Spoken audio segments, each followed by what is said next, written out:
Hello students, welcome to my YouTube channel Chemistry Buzz. Myself Ashish Bhaskar, senior chemistry faculty of chartered group of institution.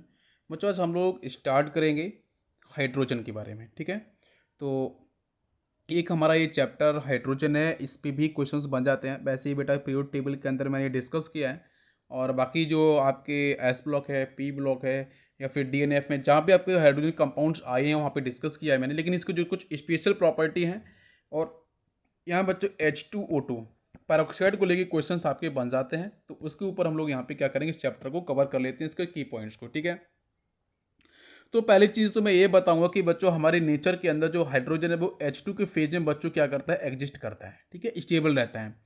और हमारे बेटा universe के अंदर ध्यान दो, हमारे यूनिवर्स के अंदर जो हाइड्रोजन की जो प्रेजेंस है वो बच्चों काफ़ी मैक्सिमम है। मतलब मोस्ट, अगर मैं मोस्ट प्रेजेंस की बात करूं, सबसे अधिक अमाउंट की बात करूं, तो बेटा हाइड्रोजन जो H2 की फेज में है वो सबसे अधिक अमाउंट में आपको यूनिवर्स के अंदर मिलता है। मैं बात कर रहा हूँ यूनिवर्स की, हम अर्थ के एनवायरमेंट की बात नहीं कर रहे हैं, हम यूनिवर्स की बात कर रहे हैं। तो हाइड्रोजन आपका सबसे अधिक अमाउंट में देखने को मिलता है। ठीक है, अब इसके बाद सेकेंड पॉइंट बताऊं तो हमारे अर्थ को लेकर सर क्या सीन है, तो हमारे अर्थ पे इसकी जो पोजीशन है बच्चों थर्ड पोजीशन है। ठीक है, अर्थ की अगर मैं अर्थ के एनवायरमेंट को लेकर बात करूं तो this is the third most abundant element in earth. तो अर्थ में इसकी थर्ड पोजीशन है। ठीक है ना, इस बात को आपको ध्यान रखना है। क्लियर हो गया? अच्छा, अब हाइड्रोजन बाकी अदर एलिमेंट के कंपैरिजन में जो हाइड्रोजन है वो बहुत सारे डिफरेंट कंपाउंड्स का फॉर्मेशन करता है। ठीक है, जो हाइड्रोजन है वो बाकी एलिमेंट्स कंपैरिजन में आपके अदर एलिमेंट बहुत डिफरेंट, मतलब मैक्सिमम मानो तो हर किसी एलिमेंट से कंबाइन करता है, चाहे आपका मेटल हो, चाहे नॉन मेटल हो, चाहे आपका रिडक्टिव एलिमेंट हो, उसके साथ भी जो हाइड्रोजन है वो क्या करता है, कॉम्बिनेशन को डिफाइन करता है। क्लियर? इसलिए बहुत सारे कंपाउंड्स का ये फॉर्मेशन कर लेता है। हाइड्रोजन की जो हिस्ट्री है उसके ऊपर थोड़ा सा चलते हैं। ठीक है, तो हाइड्रोजन की हिस्ट्री को हम लोग समझते हैं। तो पहले बात ये समझो, हम लोग पहले बात करेंगे before before 17th century. Before 17th century की अगर मैं बात करूं तो 17th सेंचुरी के पहले, ठीक है, अगर मैं बात कर रहा हूं तो 1766, यहाँ से अगर आपका बाद का पीरियड की अगर बात करें तो उस समय आपका जो वाटर मॉलिक्यूल्स है, वो जो ध्यान दो, उस समय ये जो वाटर मॉलिक्यूल्स था एक्चुअली में प्रेजेंट तो था ही आपका, तो वाटर मॉलिक्यूल्स बच्चों कंसीडर किया जाता था एज ए एलिमेंट। ठीक है, water molecules as a element बच्चों कंसीडर किया जा रहा था आपके 1766 से पहले, मतलब बिफोर 17th सेंचुरी। लेकिन 1766 में हेनरी कैवेंडिश नाम के एक साइंटिस्ट आते हैं। तो हेनरी कैवेंडिश ने बताया कि जो वाटर मॉलिक्यूल्स है बच्चों वो आपका मिलता है, मतलब बर्निंग ऑफ हाइड्रोजन। अगर आप हाइड्रोजन को बर्न करते हो, ध्यान दो, अगर आप हाइड्रोजन को बर्न करते हो, इसको हीट करते हो, तो हीट करने के साथ वाटर मॉलिक्यूल्स का फॉर्मेशन का आइडिया किसने दिया बेटा? हेनरी कैवेंडिश ने। तो हेनरी कैवेंडिश ने बोला कि अगर आप हाइड्रोजन को अगर बर्न करते हो तो वहां से वाटर मॉलिक्यूल्स का फॉर्मेशन हो जाए। क्या आपको क्लियर है? तो इसका मतलब, तो इन्होंने फिर इन्होंने बताया कि आपका जो वाटर मॉलिक्यूल्स है वो आपका एक तरीके से एलिमेंट नहीं है, उसको उन्होंने कंसिडर करने से मना कर दिया इन 1766। उसके बाद बच्चों क्या होता है, 1783 की बात है। ठीक है, तो 1783 बड़ा थोड़ा टाइम की बात है। तो 1783 में एक साइंटिस्ट आते बच्चों, एंटोनी लेवोशियर। तो एंटोनी लेवोशियर ने क्या बोला कि वाटर मॉलिक्यूल्स आपका कंपाउंड है। उन्होंने प्रेफरली बोल दिया, स्ट्रिक्टली बोल दिया कि वाटर मॉलिक्यूल्स क्या है बच्चों, एक तरीके से कंपाउंड है, जिसमें एक ग्रीक वर्ड की हेल्प उन्होंने ली, और ग्रीक वर्ड की हेल्प से उन्होंने समझाने की कोशिश करी कि ग्रीक जो वर्ड है उसमें बच्चों एक वर्ड है आपका हाइड्रोजन। ध्यान दो, इसमें जो आपका वर्ड है हाइड्रोजन, तो हाइड्रोजन का मतलब समझो बच्चों, यहाँ से एक वर्ड बेटा आपका निकलता है हाइड्रो। हाइड्रो का मतलब आपको पता है बच्चों, वाटर। हाइड्रो का मतलब क्या है? वाटर। और इसमें लिखा है जन, तो GEN, तो GEN is the second part. तो जन का मतलब बच्चों होता है प्रोड्यूसर। क्या होता है? प्रोड्यूसर। तो उन्होंने बोला कि हाइड्रोजन का बेसिकली जो मीन है उसमें हाइड्रो का मतलब वाटर है, जन का मतलब प्रोड्यूसर है।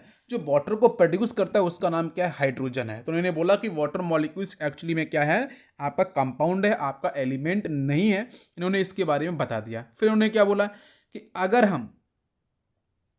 हम यहाँ पे ऑक्सीजन को बर्न करते हैं इन दी प्रेजेंस ऑफ हाइड्रोजन, अगर हम ऑक्सीजन को बर्न करते हैं इन दी प्रेजेंस ऑफ हाइड्रोजन, फिर उन्होंने ऐसे बोला अगर मैं हाइड्रोजन को बर्न करता हूं इन दी प्रेजेंस ऑफ ऑक्सीजन तो फिर यहां से वाटर मॉलिक्यूल्स का फॉर्मेशन हो जाए। क्या कोई हिस्ट्री समझ में आई? इतनी क्लियर होगी बेटा। चाहे हम बात करें किसकी, हेनरी कैवेंडिश की बात करें, चाहे हम एंटोनी लेबुशर की बात करें, दोनों बात क्लियर हो गई। उसके बाद ये बात क्लियर हुई कि हमारी पूरी पीरियोडिक टेबल के अंदर जो हाइड्रोजन की पोजीशन है, अगर उसको आप देख रहे होगे ध्यान से, तो हाइड्रोजन बच्चों एक ऐसा एलिमेंट है जिसके पास न्यूट्रॉन नहीं होता है। अगर आपको पता है तो ये 1H1, 1 में से 1 माइनस कर दोगे तो 1 में से 1 माइनस करोगे तो बच्चों क्या, जीरो आएगा। तो हाइड्रोजन एक ऐसा इकलौता एलिमेंट है आपके पूरी पीरियोडिक टेबल के अंदर जिसके पास बेटा अपना क्या है, न्यूक्लियस नहीं है। इतनी बात समझ में आ रही है? अब हुआ क्या, तो फिर इसको कहाँ रखा जाए, तो रखने के लिए फिर इसमें कंफ्यूजन पैदा हुआ। तो कंफ्यूजन के रिस्पेक्ट में क्या किया गया कि इसकी प्रॉपर्टी चेक करेंगे, और प्रॉपर्टीज बेटा केमिकल प्रॉपर्टीज, तो केमिकल प्रॉपर्टीज के बेस पे यहाँ पे आइडिया निकाला गया। ठीक है, तो केमिकल प्रॉपर्टीज में क्या देखा गया कि जो हाइड्रोजन है वो आपके एल्कली मेटल्स और हेलोजेंस दोनों से अपनी प्रॉपर्टी को होल्ड करता है। चाहे एल्कली मेटल्स हो ग्रुप फर्स्ट के एलिमेंट, या हेलोजेंस आपके ग्रुप 17 के एलिमेंट्स हो, उनके साथ ये प्रॉपर्टीज को क्या करता है बेटा, रिजेंबल्स करते हैं, उनकी प्रॉपर्टीज इससे मैच करती हैं। तो इसकी वजह से क्या करा गया कि हाइड्रोजन को मैं आपको एल्कली मेटल्स के साथ रखूं या मैं फिर बेटा हेलोजेंस के साथ रखूं, तो हो गया कंफ्यूजन। तो इस चीज को दूर करने के लिए अभी जो न्यू पीरियोडिक टेबल है, जो मॉडर्न पीरियोडिक टेबल अभी जनरेट हुई है आपकी, उसमें अगर आप देखो आयोपेक ने क्या करा है, हाइड्रोजन को आपको अलग रखा है, बीच में रखा है ऐसे। इधर आपका ये एस ब्लॉक वाला पार्ट है, इधर ये डी ब्लॉक वाला पार्ट है, इधर पी ब्लॉक वाला पार्ट है, यहाँ पे रखा है हाइड्रोजन को। ठीक है ना, तो हाइड्रोजन को इस तरीके से पोजीशन यहाँ पे आपकी डिफाइन करती है। अब यहाँ पे जो जो नेचर था उस नेचर को थोड़ा हम समझने की कोशिश करते हैं। तो मैं इसकी नेचर को बताऊंगा पहले इलेक्ट्रॉनिक कॉन्फ़िगरेशन के बेस पे। तो हाइड्रोजन की जो प्रॉपर्टी एल्कली मेटल से रिजेंबल हो रही थी उसके पीछे रीजन था बच्चों इलेक्ट्रॉनिक कॉन्फ़िगरेशन। तो आउटर मोस्ट इलेक्ट्रॉनिक कॉन्फ़िगरेशन आपका सेम हो रहा है बेटा लिथियम के साथ और सोडियम के साथ हाइड्रोजन का, जिसकी वजह से इनका जो प्रॉपर्टी है, जो सिमिलरिटी है with alkali metals of the hydrogen, वो आपकी सेम कर रही थी। जैसे अगर मैं H की बात करूं तो ये हो जाता है 1H1, और लिथियम की बात करूं तो बच्चों इसमें 3 होते हैं ना एटॉमिक नंबर, तो ये हो जाएगा आपका 1H2 और आपका 2S1। और सोडियम की बात करें तो ये हो जाएगा 11 एटॉमिक नंबर, तो मतलब ये हो गया 1H2, 2S2, 2P6 और आपका 3S1। तो समझ रहे हो बेटा लास्ट में क्या मिल रहा है, NS1 NS1 NS1। तो that's why electronic configuration same होने की वजह से बच्चों से किसके साथ रखा गया, एल्कली मेटल्स के साथ रखा गया। क्या आपको मेरी बात समझ में आ रही है? अब सेकंड पॉइंट आता है इलेक्ट्रोपॉजिटिव बिहेवियर की वजह से।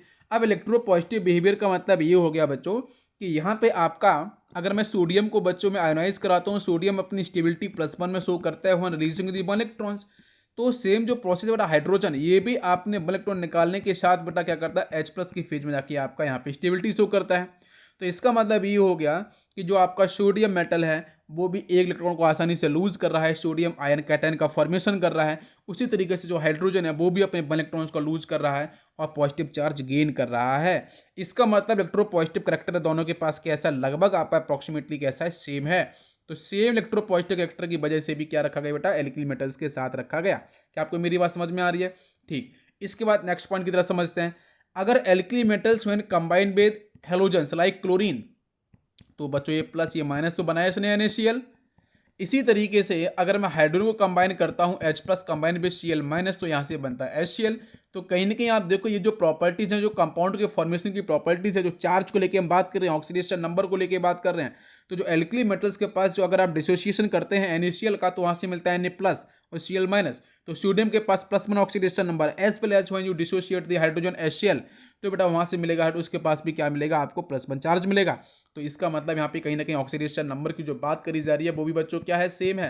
अगर oxidation state oxidation number same है, आपकी मैच कर रही है बेटा आपके एल्कली मेटल्स के साथ, तो इसका मतलब इसको हम साथ में रख सकते हैं। क्या आपको मेरी बात समझ में आ रही है?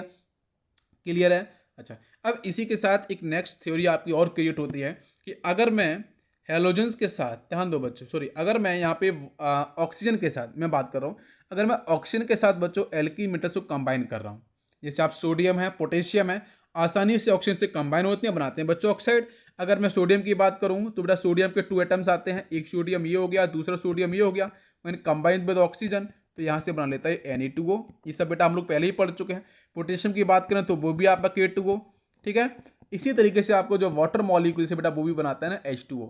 तो मतलब कहीं ना कहीं यहाँ पे आपके जो प्रॉपर्टी है कॉम्बिनेशन विद ऑक्सीजन, तो आपके एल्कली मेटल्स बच्चों फॉर्म करते हैं रिस्पेक्ट टू ऑक्साइड। तो उसी तरीके से जब हाइड्रोजन कंबाइन करता है ऑक्सीजन के साथ तो ये भी फॉर्म करता है रिस्पेक्ट टू ऑक्साइड। क्या आपको मेरी बात समझ में आ रही है? तो इलेक्ट्रोनेगेटिव जो करेक्टर है, जो इलेक्ट्रोनेगेटिविटी को जो पॉइंट है विद द ऑक्सीजन, वो आपका बिहेवियर क्या हो रहा है, सेम हो रहा है। समझ में आ गया? क्लियर है? अच्छा, इसके साथ नेक्स्ट अगर मैं बात करता हूँ कि अगर इलेक्ट्रोनेगेटिव एलिमेंट से कम आपका अगर मैं कंबाइन करा रहा हूँ तो इलेक्ट्रोनेगेटिव का ले लिया बेटा, सपोज मैं ले लेता हूँ, सपोज सल्फर ले रहा हूँ थोड़ी देर के लिए, ध्यान दो। तो अगर मैं सल्फर से कंबाइन कराता हूँ सोडियम पोटेशियम को, तो बनाता है आपका सोडियम सल्फाइड Na2S बना लेता है। और अगर मैं वाटर मॉलिक्यूल अगर मैं बेटा हाइड्रोजन से कंबाइन करूँ तो H2S गैस बनाता है। तो यह भी प्रॉपर्टी तो सेम मिल रही कि नहीं मिल रही है? क्या आपको मेरी बात समझ में आ रही है? यस। तो ये कुछ कॉमन सी प्रॉपर्टीज हैं जिसके बेस पे यहाँ पे क्या है, इसको आप एल्कली मेटल्स में रख सकते हो। ये कुछ बेसिक आपके पॉइंट्स हैं। अब हम बात करते हैं इसकी थ्योरी के ऊपर, ठीक है? तो चलते हैं उस पॉइंट को समझते हैं। इसमें आपका हेडिंग है हाइड्रोजन। ग्रुप 1 के अंदर बच्चों मिलते हैं एल्कली मेटल्स में, ठीक है? पीरियड 1 नॉन मेटल्स होता है। Hydrogen shows similar characteristic to the both alkali metals as halogens, ठीक है? डाई हाइड्रोजन की फॉर्म में H2 की फॉर्म बच्चों मिलता है। Most abundant elements molecules in the universe 70%, ठीक है? इसका आइसोटोप्स की बात करते हैं तो बच्चों प्रोटियम 1H1 हो गया, मोस्ट अबंडेंट हो गया। ड्यूटेरियम की बेटा बात करते हैं 1H2, इसका बेटा परसेंटेज कितना है, 0.0156% होता है। In terrestrial hydrogen mostly in the form of, जो हम बात कर रहे हैं ना यहाँ पे ड्यूटेरियम फॉर्म, HD फॉर्म, ठीक है? इस फॉर्म में आपको ये देखने को मिलता है।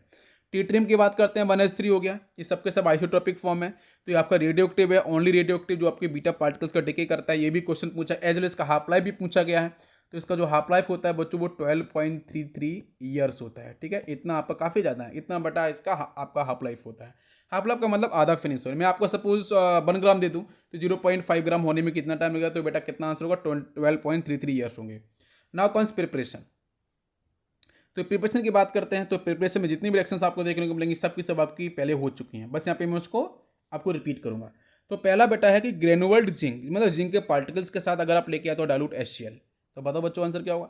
जिंक बेटा जाएगा Cl के साथ, तो Zn बेटा +2 में स्टेट आपका स्टेबल डिफाइन करेगा, Cl को ले लेगा तो बनेगा ZnCl2, हो गया स्टेबल। और जो H2 है बच्चों, जो आपके यहाँ से 2H+ जो होंगे बेटा वो H2 की फॉर्म में बाहर निकलेंगे। तो दिस इज लेबोरेटरी मेथड, ध्यान देना। जिंक ग्रेनुअल्ट के साथ dilute HCl, this is the laboratory method, याद रखना, it is a very very very important, ठीक है ना?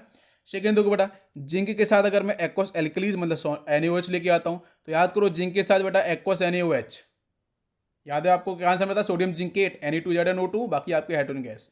तो both are the laboratory method, ध्यान देना ये। नेक्स्ट बात करते हैं, आपको पता है ना जिंक दोनों तरीके से करेगा एक्ट, HCl के साथ भी करता है, NaOH के साथ भी करता है, ठीक है? ये प्रॉपर्टी है। नेक्स्ट हम बात करते हैं इलेक्ट्रोलिसिस ऑफ एसिडिफाइड वाटर। अगर आप वाटर मॉलिक्यूल्स का अगर आप एसिडिफिकेशन कराते हो तो वहाँ से भी आपको आंसर वही मिलेगा, 2H आपका 2H2 आपकी गैस की फेज में जाएगा या हाइड्रोजन, बाकी आपको मिलेगा ऑक्सीजन गैस, ठीक है? ये आपको थोड़ा सा इसको ध्यान रखना है। नेक्स्ट हम बात करते हैं इसकी बेटा प्योरिटी के बारे में बात करते हैं। अगर इसकी हाई प्योरिटी का मतलब क्या है? 99.995% H2। अगर आपको इतनी प्योरिटी चाहिए तो ये आपका इंपॉर्टेंट लाइन रहता है। तो उस केस में मैंने डिस्कस भी किया है बेटा, जब मैं पढ़ा रहा था आपको याद करो बेरियम के हाइड्रोक्साइड पढ़ा रहा था, तो मैं बेरियम के बारे में जब डिस्कस कर रहा था एस ब्लॉक में आपके एल्कन अर्थ मेटल्स में, तो वहाँ पे मैंने बताया था कि बेरियम अगर आप हाइड्रोक्साइड को बच्चों अगर आप क्या करते हो उसका आप इलेक्ट्रोलाइजिंग कराते हो, उसको हीट कराते हो, इलेक्ट्रोलाइजिंग करा के उसका हीट करा देते हो in the presence of nickel electrode लेने के साथ, तो वहाँ से आपको H2 गैस जो है वो बच्चों क्या होती है आपकी इवॉल्व होती है, ठीक है ना? तो H2 जो गैस है वो वहाँ से आपको मिलेगी। और वो H2 गैस बच्चों किस में मिलेगी? कैथोड एनोड पे। बताओ भाई किस में मिलेगी? वो आपकी कैथोड पे देखने को मिलेगी, ठीक है ना? H2 गैस किस में मिलेगी? कैथोड पे देखने को मिल जाएगी। नेक्स्ट हम बात करते हैं हाईएस्ट प्योरिटी के लिए बेटा क्या रखना? Barium hydroxide for the highest purity. Next electrolysis of brine solution. तो ब्राइन सॉल्यूशन का मतलब क्या है आपका? NaCl solution.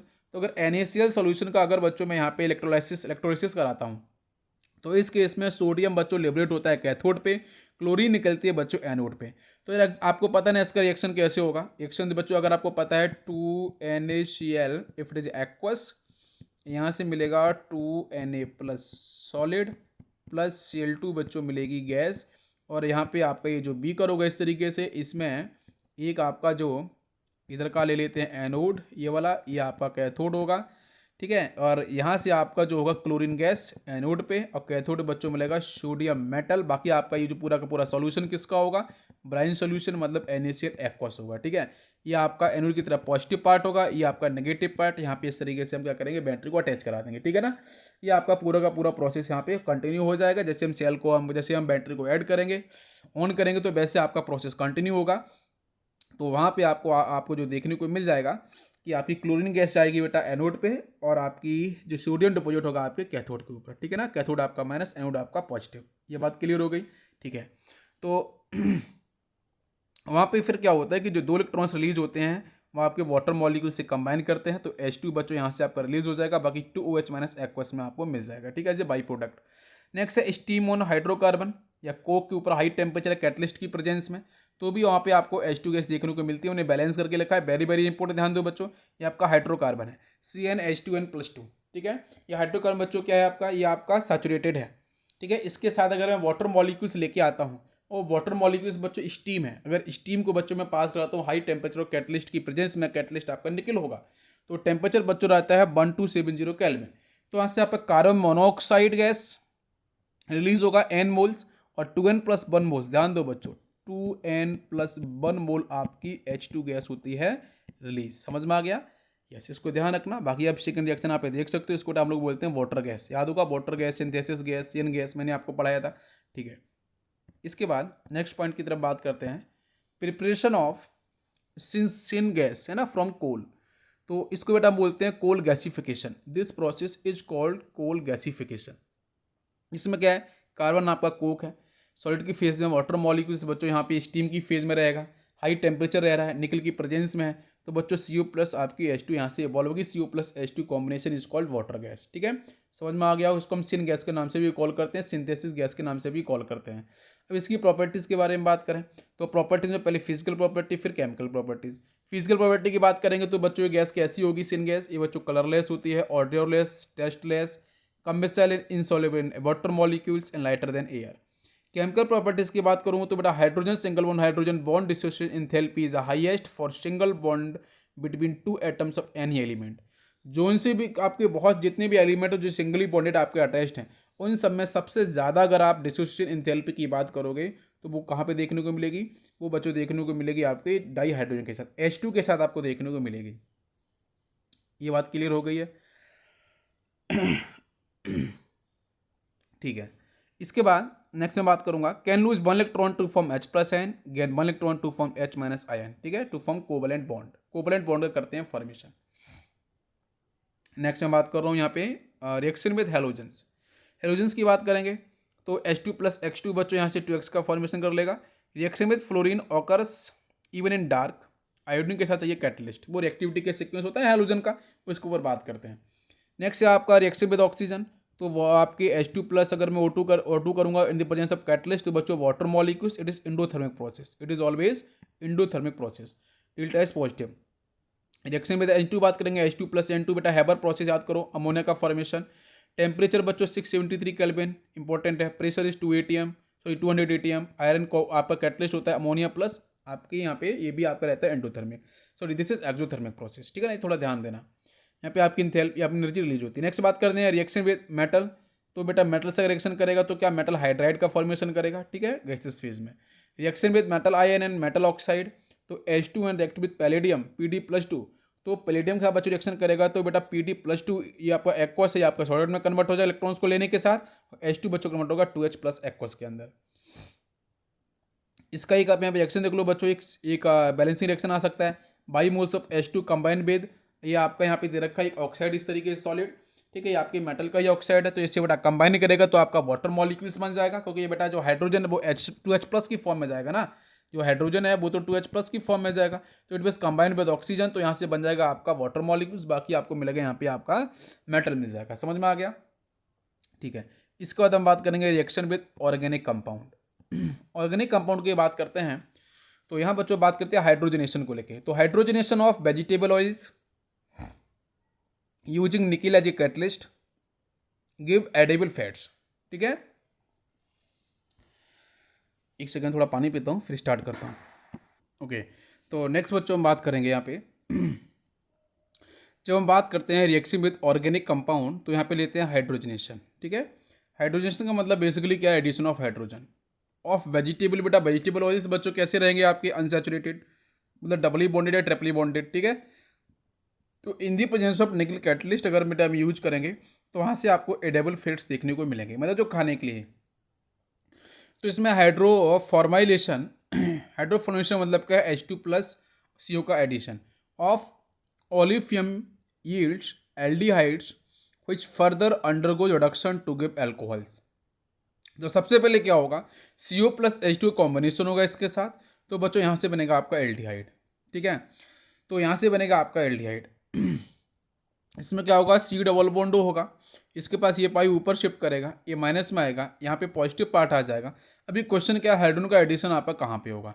अब जो एल्डिहाइड वाला पार्ट क्या होता है, C डबल बॉन्ड आपका यहाँ पे H आता है। क्या आपको मेरी बात समझ में आ रही है। तो ये जो आपका हाइड्रोजन है, यहाँ से बेटा हाइड्रोजन आपका समझो कहाँ पे अटैक करेगा। अभी तो हाइड्रोजन के पास बेटा स्पीसीज आपकी कंप्लीटली रिच है, तो H सिंगल बॉन्ड H, इसमें से ये जो इलेक्ट्रॉन्स हैं वो बच्चों शेयर इलेक्ट्रॉन्स आपके यहाँ मूव करेंगे। तो यहाँ से आपका एक जो हाइड्रोजन होगा वो बच्चों यहाँ पे अटैक कर जाएगा, ठीक है। बाकी एक H+ की फॉर्म में क्या होगा, बाहर चला जाएगा। तो यहाँ पे ये बेटा आ गया हाइड्रोजन, वापस से नेगेटिव ऊपर से नीचे शिफ्ट होगा, डबल बॉन्ड हो जाएगा। एक बैलेंसी अभी भी खाली, तो इस बैलेंसी बच्चों अटैच कहाँ पे होगी, जो आपका पाई बॉन्ड है, ठीक है, उसके साथ। तो पाई बॉन्ड में क्या होगा कि जो आपको दिख रहा है कि RCH डबल बॉन्ड CH2, ठीक है। तो एक जो ऊपर जो हाइड्रोजन निकला था ना, वो बेटा हाइड्रोजन यहाँ पे अटैक कर जाएगा, और जो आप कार्बन के पास जो ये कार्बन के पास ये जो वैकेंसी है, ये बच्चों जाके आप यहाँ पे अटैक करेगी। तो यहाँ पे जुड़ेगा आपका CHO पार्ट, और यहाँ पे जुड़ेगा आपका हाइड्रोजन आके।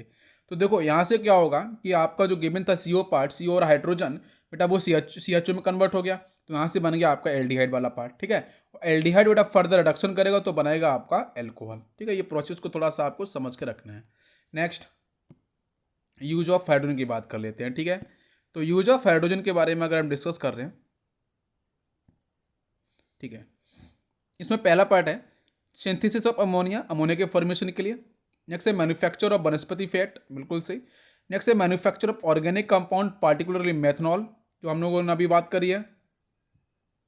Next manufacture of metal hydrides. Next है preparation of HCl, reducing heavy metals oxidise into metal. Atomic hydrogen and oxy hydrogen torches used for cutting and welding purpose के लिए हम यूज करते हैं, ठीक है। नेक्स्ट है आपका atomic hydrogen are allowed to recombine on the surface generating, ठीक है। मतलब आप सीधा बोलो कि यहाँ पे हम टेम्परेचर को जो हाईएस्ट टेम्परेचर जनरेट करने के लिए इसका हम यूज करते हैं एटॉमिक हाइड्रोजन का, बेटा अराउंड 4000 केल्विन। रॉकेट फ्यूल के अंदर यूज करते हैं, use in fuel cell for generating electrical energy, उसके अंदर इसका हम यूज करते हैं। नेक्स्ट है यूज ऑफ H2।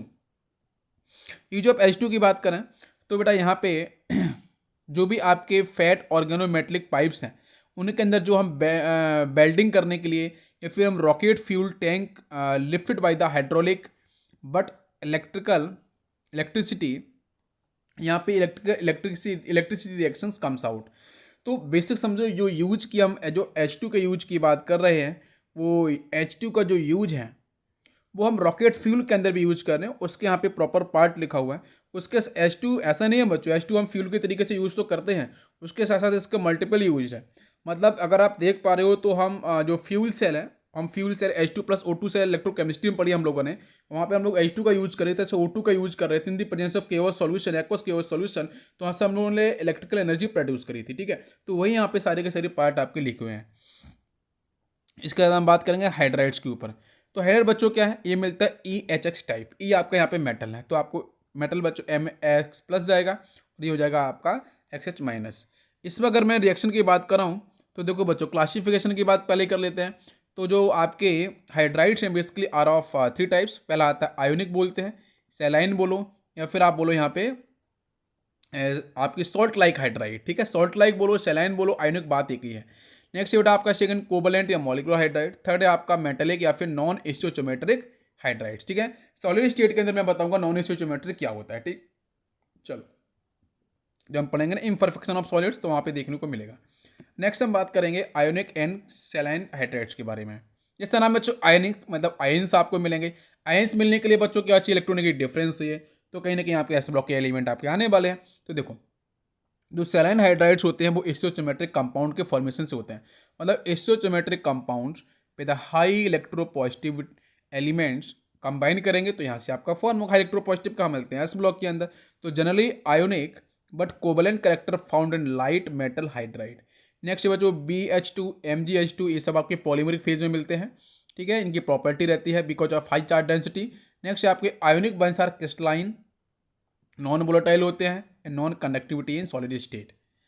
नेक्स्ट बात करते हैं but melt of ionic bonds are conduct electricity and liberate H2 gas. जब मिल्टिंग करेंगे तो फिर वहाँ पे जब मैं बात करता ना कि मोल्टन फेज में तो इलेक्ट्रिसिटी कनेक्ट कर देंगे और आपकी लिबरेट करेंगे हाइड्रोजन को, गैस को। Next saline hydrides react violently with water molecules producing H2 gas. Reaction देखो बच्चों, NaH सॉलिड है, वाटर मॉलिक्यूल्स में डाल देंगे तो NaOH प्रोड्यूस होगा, सोडियम बैठ जाएगा OH के साथ NaOH, बाकी H2 गैस करेगा यहाँ से रिलीज। नेक्स्ट लिथियम हाइड्राइड इस नाइदर, हम ऐसे बोल सकते हैं कि आपका ये क्या रिएक्शन परफॉर्म करता है? तो बिल्कुल भी नहीं करेगा, ठीक है। तो ये आपका अनरिएक्टेड रहता है eight moderate temperature with O2 and Cl2, क्योंकि लिथियम हाइड्राइड बेटा प्योरली यहाँ पे आयनिक प्रॉपर्टी को होल्ड करेगा, जिसकी वजह से रिएक्शन को परफॉर्म नहीं करेगा, ठीक। नेक्स्ट बात करते हैं, it is therefore used in synthesis of other useful hydride. जैसे लिथियम हाइड्राइड है रिएक्ट विद Al2Cl6 तो बेटा प्रोड्यूस करता है लिथियम एल्यूमिनो हाइड्राइड और LaCl का formation. Lithium hydride react with B2H6 तो बनाएगा LiBH4, ठीक है। ये कुछ इस तरीके से आपके रिड्यूसिंग एजेंट ये फॉर्म कर देता है। नेक्स्ट बात करेंगे इसके बाद बेटा कोवलेंट और मॉलिक्यूलर हाइड्राइड्स के बारे में। तो covalent molecular hydrides are found with the P block element, ठीक है। ये P ब्लॉक एलिमेंट्स आपके फॉर्म होते हैं, जहाँ पे देखते हैं हम लोग CH4 अमोनिया वाटर HF। यहाँ पे बेटा यहाँ पे स्टेबिलिटी कैसी होती है HF के साथ, H बॉन्डिंग के साथ, because fluorine is electronegative atom attach with hydrogen, तो H बॉन्डिंग से स्टेबिलिटी मिलेगी। वाटर मॉलिक्यूल्स में यहाँ भी कहीं ना कहीं बच्चों और अमोनिया के साथ भी आपको क्या मिलेगी? यहाँ पे H बॉन्डिंग देखने को मिलेगी, ठीक है ना। तो नेक्स्ट है आपका बेलिंग कोवलेंट, दे आर वोलेटाइल। इसके 3 कैटेगरी हैं, इलेक्ट्रॉन डेफिशिएंट, इलेक्ट्रॉन प्रिसाइज और इलेक्ट्रॉन आपका रिच। इलेक्ट्रॉन डेफिशिएंट की बात करते हैं तो मतलब इसका मतलब इनकम्प्लीट ऑक्टेट देखने को मिलेगा। इलेक्ट्रॉन एक्सेप्टर होंगे, एक्ट एज लिबिस एसिड ग्रुप 13 के एलिमेंट्स के साथ, ठीक है। ग्रुप 13 के जो एलिमेंट है उनके साथ ये कंबाइन करेगा। तो यहाँ पे आपको पता है B2H6 वगैरह जो BH3 मिलता है ना, बोरेन डाइबोरेन, वो इससे एग्जाम्पल है। तो इसलिए वो आपके एक्ट करते हैं लिबिस एसिड की तरीके से। इलेक्ट्रॉन प्रेसाइज की बात करते हैं तो सिर्फ ऑक्टेट कंप्लीट होगा ग्रुप 14 के एलिमेंट के साथ, ठीक है, हाइड्राइड। इलेक्ट्रॉन रिच की बात करेंगे तो मोर इलेक्ट्रॉन, मतलब 8 इलेक्ट्रॉन्स अधिक हो जाएंगे, मतलब ऑक्टेट रूल की बात करेंगे ना 8 से अधिक, तो मतलब ग्रुप 15 से लेकर 17 तक इलेक्ट्रॉन डोनर्स होते हैं, लिबिस बेस के तरीके से वो काम करते हैं। नेक्स्ट बात करेंगे बच्चों मेटेलिक एंड नॉन स्टोइचोमेट्रिक हैलाइड्स के बारे में। तो आपको पता है मेटेलिक का मतलब डी ब्लॉक से आने वाली बात है। तो compound with D block and F block, मतलब 7th 8th 9th 10th group element, ठीक है।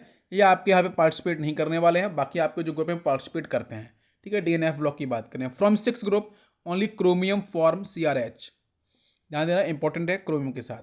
Good conductor of heat and electricity रहते हैं, ऑलमोस्ट ऑलवेज नॉन स्टोइचोमेट्रिक। जैसे हम नॉन स्टोइचोमेट्रिक की बात करते हैं तो फ्रैक्शनल वैल्यू होती है, तो फ्रैक्शनल वैल्यू बेटा हाइड्रोजन 2.87 2.55, टाइटेनियम का बेटा 2.5 से 1.8 होती है, हाइड्रोजन के जिरकोनियम का बेटा 1.3 से लेकर 1.75 होती है, वेनेडियम के साथ बच्चों 0.56 होती है, निकल के साथ बच्चों कितनी आपको होता है हाइड्रोजन 0.6 0.7 मिल सकता है, पेल्डियम के साथ बच्चों मिलता है 0.6 से आपका 0.2, तो this is called non stoichiometric. Next है some metals absorb hydrogen into their lattice, तो इसको बोलते हैं interstitial hydride. This property is widely used in catalyst reduction and hydrogenation process organic chemistry के अंदर। Platinum palladium can accommodate a be large volume of hydrogen. इसका बच्चों हम बात करेंगे वाटर मॉलिक्यूल्स को लेके, तो देखते हैं वाटर मॉलिक्यूल्स इंपॉर्टेंट है आपका, टाइप्स फिनिश हो गया। वाटर मॉलिक्यूल्स की बात करते हैं तो ह्यूमन बॉडी के अंदर बच्चों वाटर की बात करते हैं तो 65% है इसका, ठीक है। तो सबसे पहले बात करेंगे इसकी हम प्रॉपर्टी के ऊपर, स्ट्रक्चर के ऊपर। तो बेटा इसकी पहले हम बात कर लेते हैं स्ट्रक्चर के ऊपर। तो बेटा ये रहा आपका वाटर मॉलिक्यूल्स का स्ट्रक्चर। बॉन्ड बेटा बॉन्ड एंगल कितना होता है? बिकॉज जब लॉन पेयर्स 109 डिग्री नहीं होता बेटा, 104 डिग्री 104.5 डिग्री समथिंग देखने को मिलता है। बिकॉज ऑफ लॉन पर रिपल्सन आपका ये बॉन्ड एंगल थोड़ा डिक्रीज करेगा, बाकी ज्योमेट्री आपकी टेट्राहाइड्रल होगी, बिकॉज 2 लॉन पेयर्स 2 बॉन्ड पे n=4 हो जाएगा। बॉन्ड लेंथ की बात करते हैं तो बच्चों ऑक्सीजन हाइड्रोजन बॉन्ड लेंथ 95.7 पाइकोमीटर होगी, ठीक है। ये आपका ओबेसिटी इसके पास पोलरिटी होगी, बिकॉज ऑक्सीजन की इलेक्ट्रोनेगेटिविटी काफी हाई है एज कम्पेयर टू हाइड्रोजन। तो हाईली पोलर मॉलिक्यूल्स होते हैं, sp3 हाइब्रिडाइज्ड होते हैं, टेट्राहाइड्रल होते हैं, ठीक है। और लिक्विड फेज की बात करूं, in liquid phase there exist intermolecular H bonding, तो density of ice is less than water molecules. Important key point है, ध्यान रखना। Density of ice is less than water molecule. ऐसा क्यों? क्योंकि आइस के अंदर बच्चों क्या है, एक आपका केज लाइक स्ट्रक्चर, केज मतलब पिंजड़ा, जिसके अंदर जानवर बंद किए जाते हैं। तो केज लाइक स्ट्रक्चर बेटा बन जाता है, जिसमें जो पिजनर्स आपके बंद किए जाते हैं, तो केज लाइक स्ट्रक्चर बीच में बनने की वजह से वहाँ पे स्पेस क्रिएट होता है। वो फ्री स्पेस की वजह से बेटा इसकी डेंसिटी क्या होती है, आपकी लेस हो जाती है। ठीक है, इसको थोड़ा ध्यान रखना। इसकी हम बात करेंगे बेटा इसकी फिजिकल प्रॉपर्टी की तरफ। टेस्टलेस होता है वाटर, कलरलेस होता है, high freezing point, boiling point, heat of vaporisation, heat of fusion, high thermal conductivity, surface tension, ठीक है, high specific heat capacity, dipole movement, dielectric constant, और एनोनस बिहेवियर को भी शो करता है। ठीक है, इसके बाद हम बात करेंगे बेटा यहाँ पे स्ट्रक्चर ऑफ आइस को लेके। तो स्ट्रक्चर ऑफ आइस में क्या होता है, जैसे मैं बता रहा था कि इसमें each oxygen is surrounded by tetrahedrally with 4 oxygen atom. मतलब एक वाटर मॉलिक्यूल जो होगा वो 4 वाटर मॉलिक्यूल से अटैच रहेगा इस तरीके से। ठीक है ना, तो बीच में स्पेस बन जाता है, जिसकी वजह से उसकी डेंसिटी क्या होती है, लेस। एम्फोटेरिक नेचर की बात करते हैं, रिएक्ट दोनों से रिएक्ट करता है, चाहे आपका एसिड हो चाहे आपका बेस के साथ हो। जैसे अमोनिया के साथ करेगा तो बनाएगा आपका NH4OH। ठीक है, बी का आपका बेस H2S के साथ कराएगा तो बेटा यहाँ पे HS माइनस और आपका हाइड्रोनियम आयन H3+ बना लेगा। ठीक है, दोनों से एक्शन परफॉर्म करता है। ऑटोपोटोलिसिस की बात करें तो इसको self annihilation, water molecules combine with water molecules, तो इसमें से बेटा आपको इक्विलिब्रियम देखने को मिलेगा, because water molecules is weak electrolyte. तो ये बेटा एक यहाँ से वाटर मॉलिक्यूल से H+ लेगा, तो यहाँ पे लोन पेयर्स होंगे बेटा, वो इसको एक्सेप्ट कर लेगा, तो बनेगा H3O+, एक बन जाएगा OH-। ठीक है ना, तो इसमें हम बात करते हैं ना जो मैंने बच्चों बात करी थी आपकी ब्रोंस्टेड एसिड बेस थ्योरी में, तो वही आपको केस यहाँ पे देखने को मिल रहा है। नेक्स्ट हम बात कर रहे हैं यहाँ पे हाइड्रोलिसिस रिएक्शन की तरफ। तो हाइड्रोलिसिस रिएक्शन को देखेंगे तो due to high dielectric constant value it has a very strong hydrating tendency. मतलब हर किसी से आसानी से मिक्सअप हो जाता है। जैसे P4O10 ये आपका नॉन मेटलिक ऑक्साइड है, रिएक्ट विद वाटर मॉलिक्यूल्स तो बनाएगा एसिड H3PO4।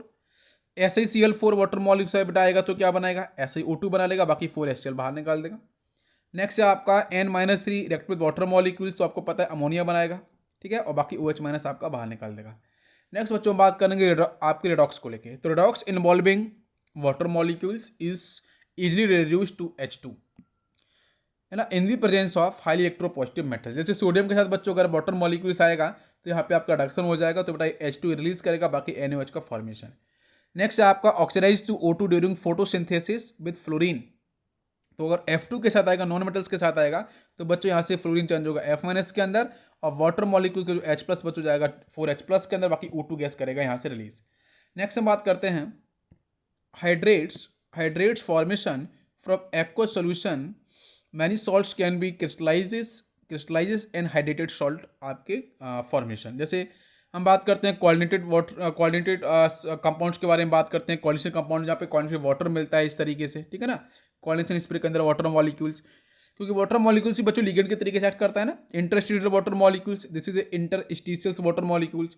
नेक्स्ट होता है हाइड्रोजन बॉन्डेड आपका वाटर, कुछ इस तरीके से देखने को मिलता है। ठीक है, कॉपर सल्फेट के साथ 5 वाटर मॉलिक्यूल्स, जिसमें 4 क्रिस्टलाइजेशन आपको देखने को मिलते हैं। अब बात कर रहे हैं बेटा हम लोग hard water and soft water की तरफ।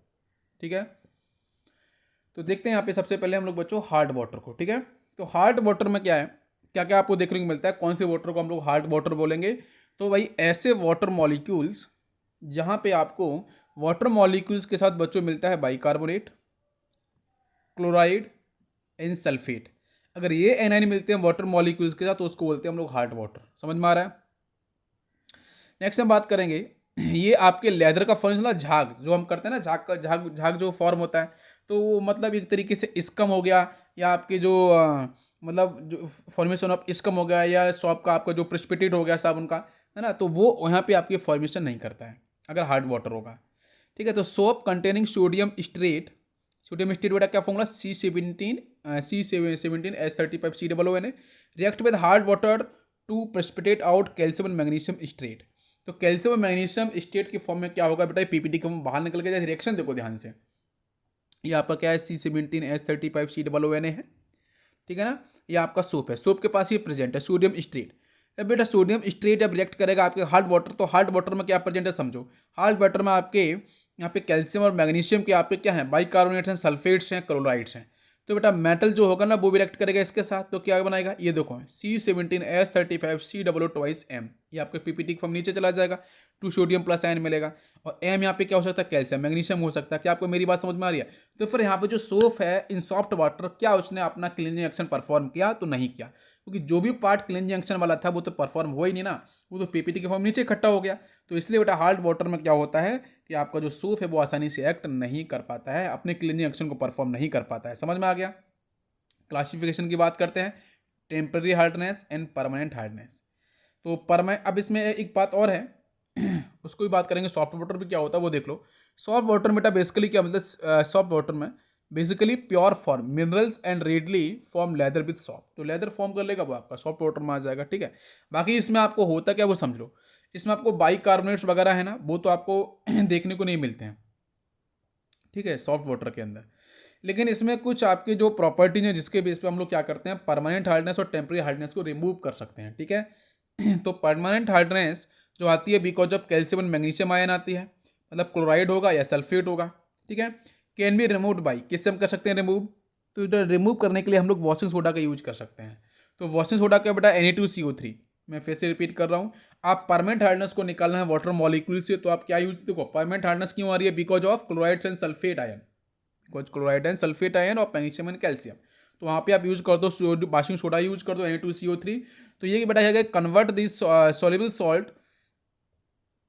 Into insoluble compound carbonates. जैसे ये देखो MCl2 है, MSO4 है, ये बेटा आपके क्या प्रेजेंट होगा, परमानेंट हार्डनेस मतलब वाटर मॉलिक्यूल्स के साथ। इसके साथ जैसे मिलेगा ना N2CO3, तो बेटा यहाँ से ये बनाएगा पीपीटी की फॉर्म में, नीचे चला जाएगा, बाकी मिलेगा आपको NaCl और आपको 2 मोल्स ऑफ Na2SO। तो आपका क्या होता है, तो आपको नॉर्मल सॉल्ट होते हैं। हो गया बच्चों, यहाँ पे परमानेंट हार्डनेस आपकी यहाँ से रिमूव हो जाएगी। इसी तरीके से हम बात करते हैं टेम्पररी हार्डनेस को लेके।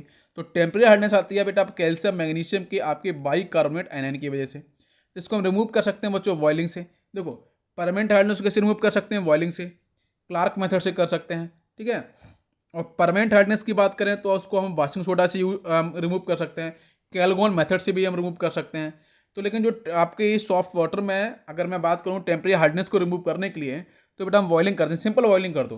तो बॉइलिंग करने पे क्या होगा, जो बाइकार्बोनेट ऑफ मैग्नीशियम या बाइकार्बोनेट ऑफ कैल्शियम, ये बच्चों कन्वर्ट हो जाएगा आपके इनसॉल्युबल। इनसॉल्युबल मतलब मैग्नीशियम हाइड्रोक्साइड हो गया, कैल्शियम कार्बोनेट इसमें कन्वर्ट हो जाएगा और वो पीपीटी की फॉर्म नीचे इकट्ठा हो जाएगा। क्लार्क मेथड की बात करते हैं तो बेटा कंपाउंड देना, क्लार्क मेथड के अंदर बच्चों में ऐड करते हैं लाइम, क्या यूज करते हैं, लाइम। ठीक है, calculated amount of added lime precipitated out CaCO3 and आपका मैग्नीशियम हाइड्रोक्साइड। ठीक है, तो यहाँ पे आप इसको आप ऐड करो इसके साथ, तो यहाँ से आपको इस तरीके से ये आपका फॉर्म हो जाएगा। ठीक है, तो हम बात कर रहे हैं टेम्परेरी हार्डनेस को रिमूव करने के लिए, पहला क्लार्क मेथड, सेकंड आपका बॉइलिंग विद वाटर मॉलिक्यूल्स। और परमानेंट हार्डनेस को रिमूव करने के लिए बेटा क्या, आप वॉशिंग सोडा का यूज करो। और कैलकुलेट मेथड, कैलकुलेट मेथड के अंदर बच्चों में यूज करते हैं sodium hexametaphosphate, sodium hexametaphosphate Na6P6O18, इसको हम यूज करें। कॉमर्सली इसको बोलते हैं हम लोग कैलगोन। कैलगोन का बेटा फॉर्मूला ध्यान देना, Na6P6O18, this is called calgon. Ionise होगा तो बच्चों मिलेगा 2 sodium plus Na4P6O18-2, when it will react with metal M+2, तो यहाँ से ये आपका कंपाउंड बन जाएगा। तो ये जो कॉम्प्लेक्स बना है ना, this complex ion keeps the magnesium calcium ion in the solution, जो कैल्शियम मैग्नीशियम उनका आयन सॉल्यूशन बना के रखेगा। ठीक है, तो इस तरीके से हम क्या कर सकते हैं, परमानेंट हार्डनेस को कर सकते हैं रिमूव। इसके बाद नेक्स्ट मेथड की बात कर रहे हैं परमानेंट हार्डनेस को रिमूव करने के लिए। नेक्स्ट जो आता है आयन एक्सचेंज मेथड।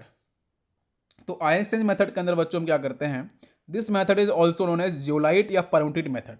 जियोलाइट या परम्यूटेट मेथड के नाम से भी इसे हम कॉल करते हैं। ठीक है, हाइड्रेटेड सोडियम एल्यूमिनियम सिलिकेट, ध्यान दो, हाइड्रेटेड जो आपका सोडियम एल्यूमिनियम सिलिकेट ये रहा, ठीक है, वाटर मॉलिक्यूल के साथ होगा, जिसको हम लोग जनरल फॉर्म करते हैं NaZ से। ठीक है, तो आयन एक्सचेंज मेथड को हम लोग जियोलाइट या परम्यूटेट मेथड्स के नाम से भी कॉल करते हैं, जहाँ पे बेटा हम एक कंपाउंड यूज करते हैं वो होता है आपका सोडियम एल्यूमिनियम सिलिकेट NaAlSiO4, उसका यूज करो तो मेटल से बेटा रिएक्शन करे परफॉर्म करेगा, तो बनेगा MZ2 सॉलिड PPT, बाकी आपका सोडियम एक्वस के साथ ए मेटल, यहाँ पे कैल्शियम मैग्नीशियम होगा। ठीक है, when all this sodium is used it is regenerated by NaCl, फिर से आप NaCl से रीजनरेट कर सकते हो। ठीक है, तो MZ2 आपका NaCl लेके आओ तो NaZ, यहाँ से आपका M, यहाँ से बन जाएगा आपका MCl2। ठीक है, ये आपका हो गया। नेक्स्ट आते हैं सिंथेटिक रीजन मेथड। तो सिंथेटिक रेजन के अंदर हम किसका बेटा यूज करते हैं, ये भी आयन एक्सचेंज रेजन है, RSO3H, इसका हम यूज करते हैं, ठीक है, सल्फोनिक पार्ट का। It is change to RNA को बेटा RNA को चेंज करता है, ये आपका जो रीजन है वो NaCl में चेंज करेगा। It exchange sodium plus with calcium +2 and magnesium +2। जैसे रिएक्शन आपकी दे रखी है, यहाँ पे आपका देखो सोडियम प्लस बाहर चला गया है, ये बन गया R2M, ये सॉलिड। तो नेक्स्ट है pure demineralised deionise water free from all soluble mineral salt is obtained by passing water succeeding through a cation exchange H+ ion and anion exchange OH- resin. उससे pass करा दोगे तो आपको यहाँ पे जो होगा, जो आपका वाटर मॉलिक्यूल्स आयोनाइज या आप री आयोनाइज, जिससे आप कर सकते हो इस प्रोसेस से। नेक्स्ट हम बात करें, in this process water is acidified in ion exchange it gas neutralised, ठीक है। तो उसकी रिएक्शन है RNH2, ये आपका सॉलिड होगा, वाटर मॉलिक्यूल्स आएगा तो ये कंपाउंड बना लेगा। RNH3 आपका अमोनिया है, उसके पास लोन पेस्ट होगा NH2 के पास, तो H+ को ले लेगा तो बनाएगा आपका H3+ OH- सॉलिड। तो बेटा ये रिएक्ट करेगा आपके हेलोजन के साथ X-, तो यहाँ से आपको एक कॉम्प्लेक्स बनाएगा RNH3+ एंड X- OH- बाहर निकाल देगा। H+, अब H+ एंड OH- कंबाइन करेगा तो यहाँ से बना लेगा आपका वाटर मॉलिक्यूल्स, ठीक है। एसिडिफाइड की बात करें तो अगर H+ आयन होगा उसको बाहर निकाल के वाटर मॉलिक्यूल्स में कर दे कन्वर्ट, ठीक। ये हो गया आपका फिनिश वाटर मॉलिक्यूल्स। अब आते हैं बच्चों हम लोग हाइड्रोजन पेरोक्साइड पे।